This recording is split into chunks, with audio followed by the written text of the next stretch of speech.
Welcome to the Upstate CFO Council. This organization was founded in 2019 by Robert Bendetti in order to provide a networking and educational forum for senior financial executives to share best practices, to discuss current financial issues, and to learn about current topics related to the performance of their job. Tom McCabe, how are you doing, sir? I'm good. I'm doing good, Robert. How are you doing?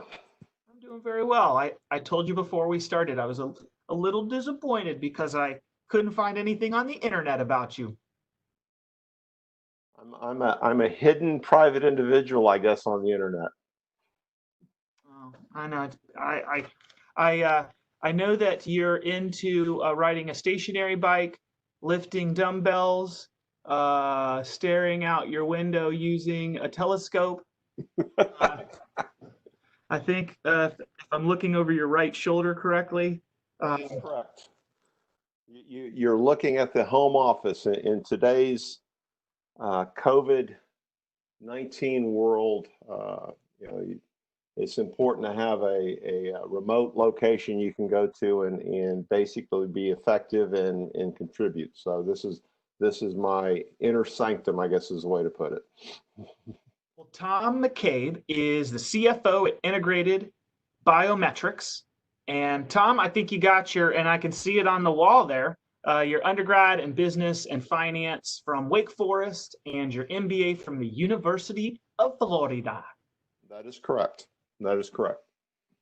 Well, thanks for doing this, Tom. Let's get right into it. Question number one, what is your favorite business book and why? Okay, so I actually have two business books I want to talk about today. The first one is from Simon Sinek. His book, Start With Why. When I was serving as a fractional CFO for clients, the whole approach of Start With Why and Simon Sinek's Golden Circle really provided me a differentiated lens for viewing what I was offering, how I was communicating, and better helping me define the belief system that I'm looking for that will match up best with me. In fact, I'm still a strong, I'll call it, follower of Simon Sinek, and he has a TED Talk on his Start With Why approach that I look at almost quarterly, and it fires me up every time I watch it. The second book is from Gino Wickman, and it's called Traction.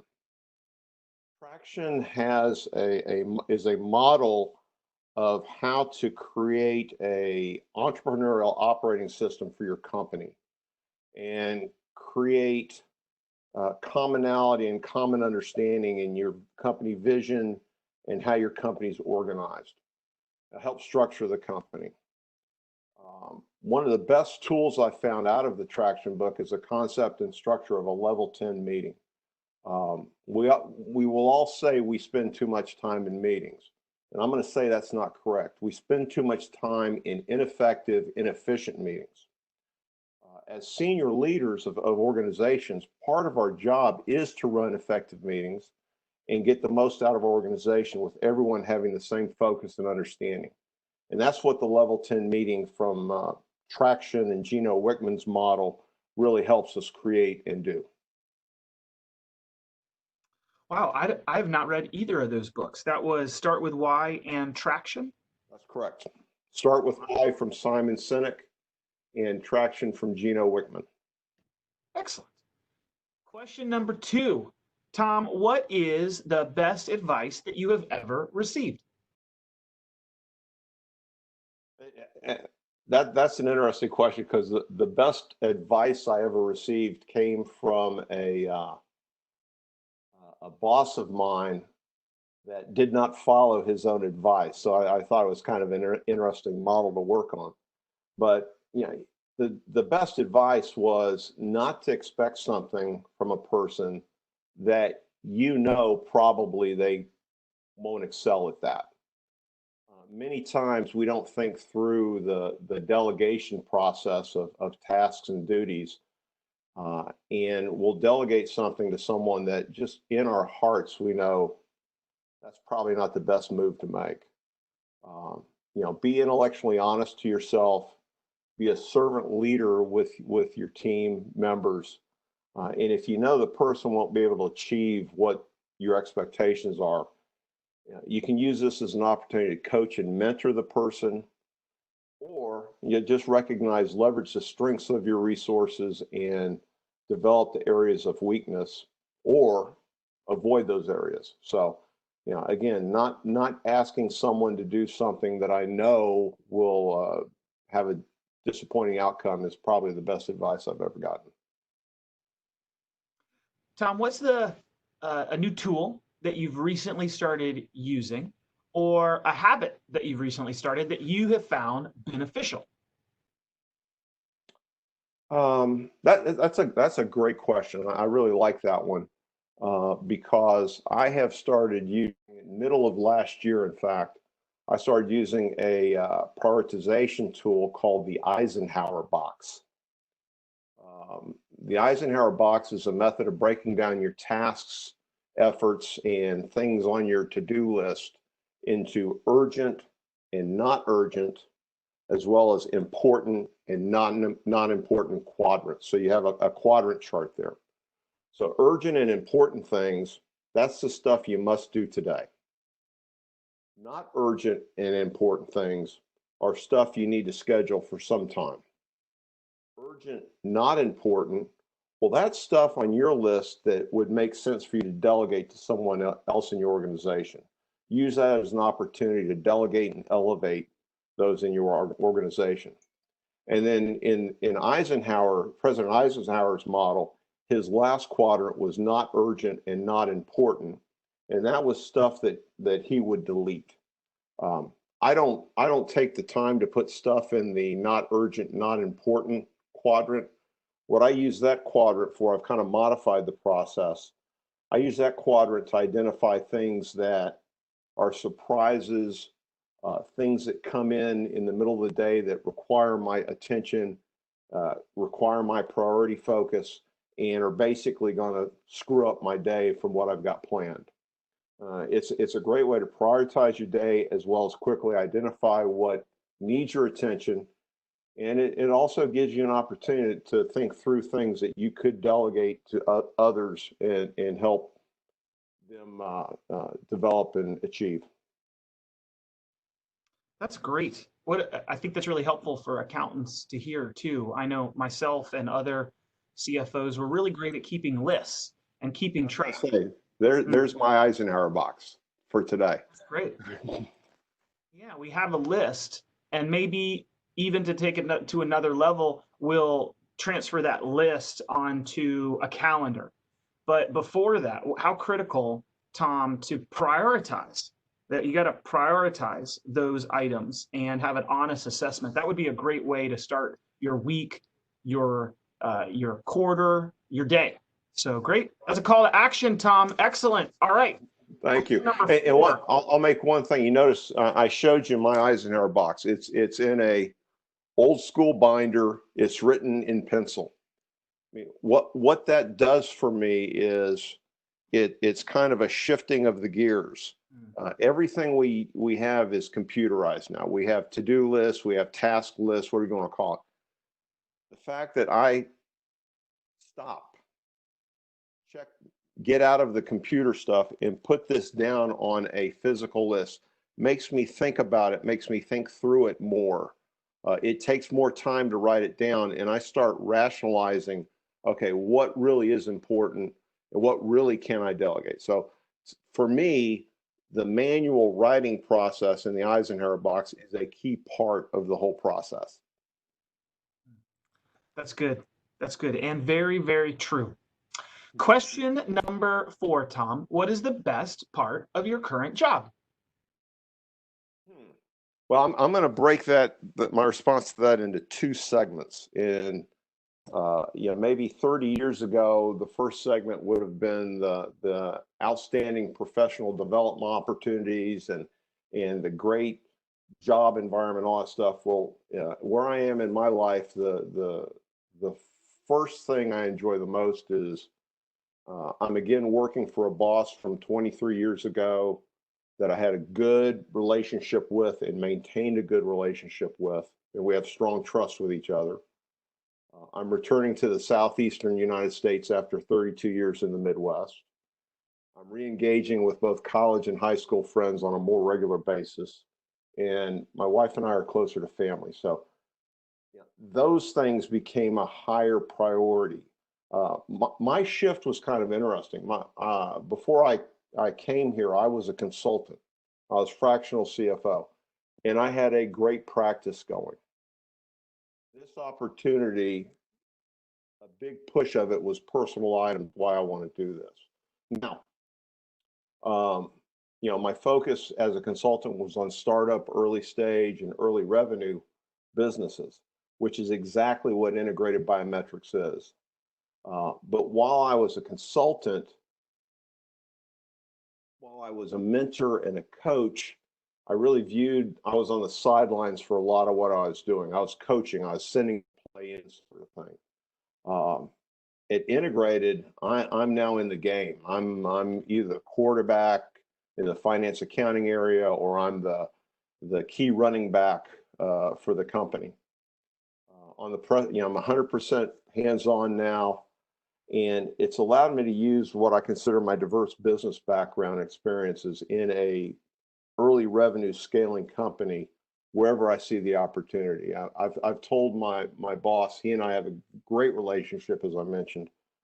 I've told him that I do not believe I'm banned from anybody else's sandbox. I can go into anybody's sandbox in the company and mess it up if I want to. And I told him, I said, if I step over the line, let me know. But until you let me know, I'm stepping over the line. So it's a good relationship, and it's a great opportunity.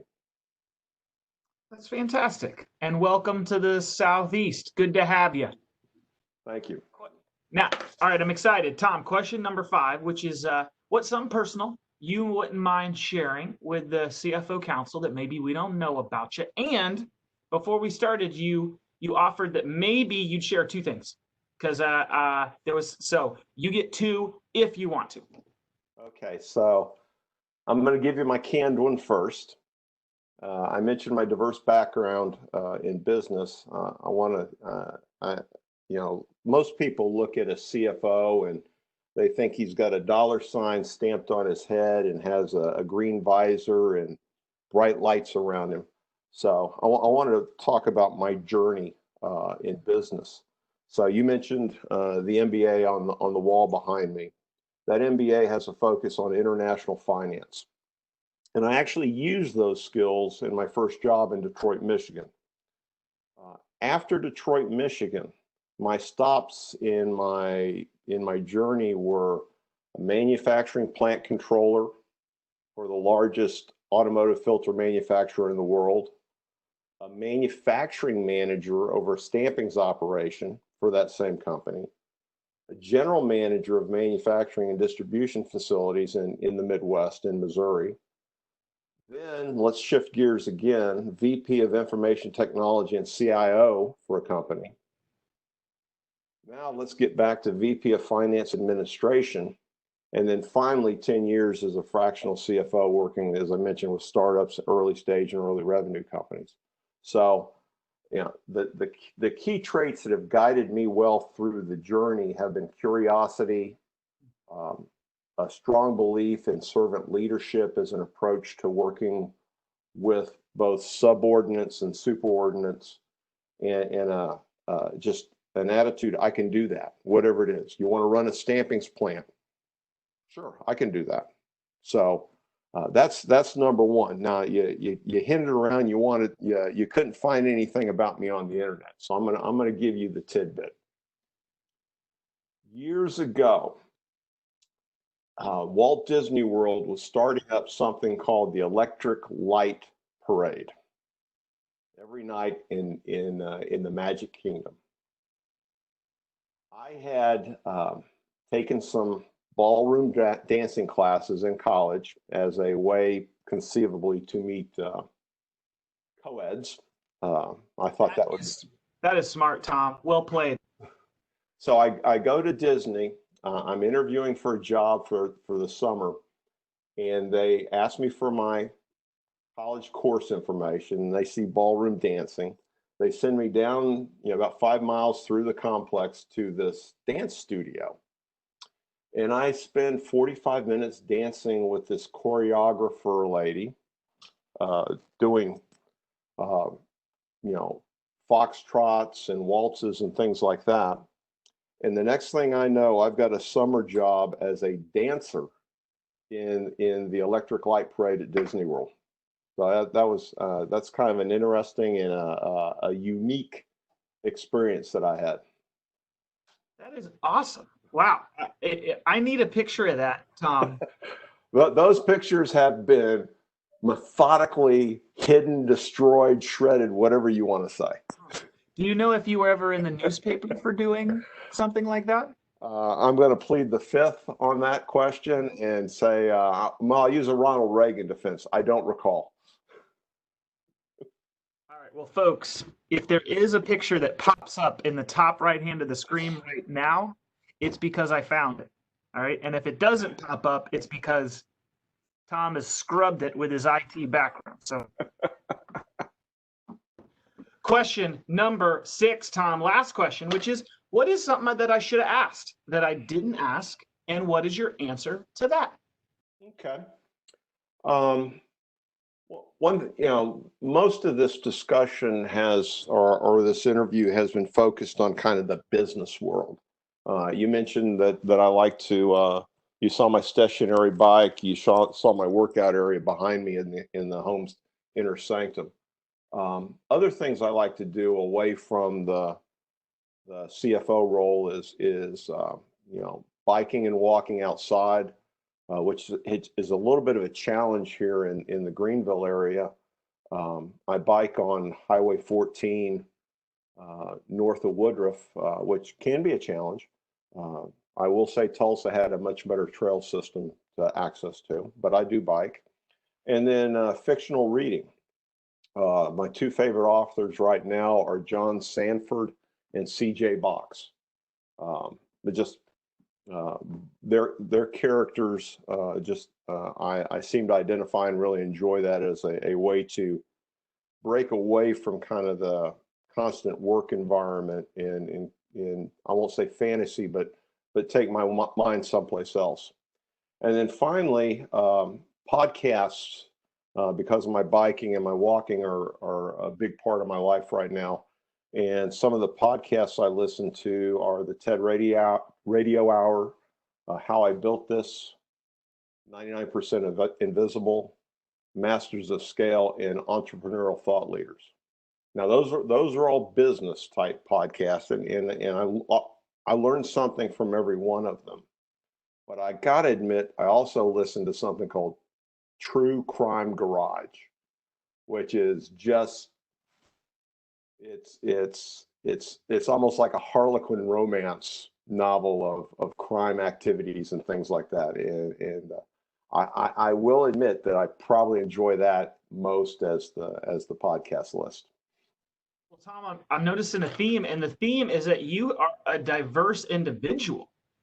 From whether we talked about your career, finance to ops to IT back to finance, the podcast that you listen to, you have a lot of diversity to your personality. I think that makes you very interesting and very curious person. And I noticed that whether it was books you read or it was things you were influenced by or it's how you live your life, that idea of curiosity and servant leadership is a big part of your life. So, Tom, thanks for doing this. And thanks for being a member of the Upstate CFO Council. And I look forward to seeing you at a breakfast meeting, maybe in the next couple months. Okay. Yeah. Let me know. Yeah. It's crazy. Someday they've got to let us out. So I'll see you then, sir. I was going to say it would be a very strange breakfast meeting with us all socially distanced around, 3 at a table sort of thing. So yes.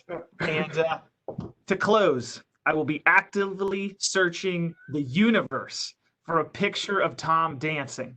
And the only problem is that you said you did it in Florida. And I know one of my sources, my wife, who has unbelievable access to newspaper articles because of research that she does.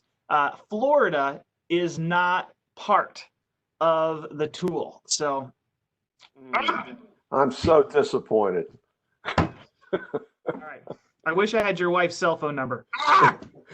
She does not have a picture of it. All right. Well, we might be out of luck, folks. Tom, that was awesome. Thank you, sir. Thanks, Robert.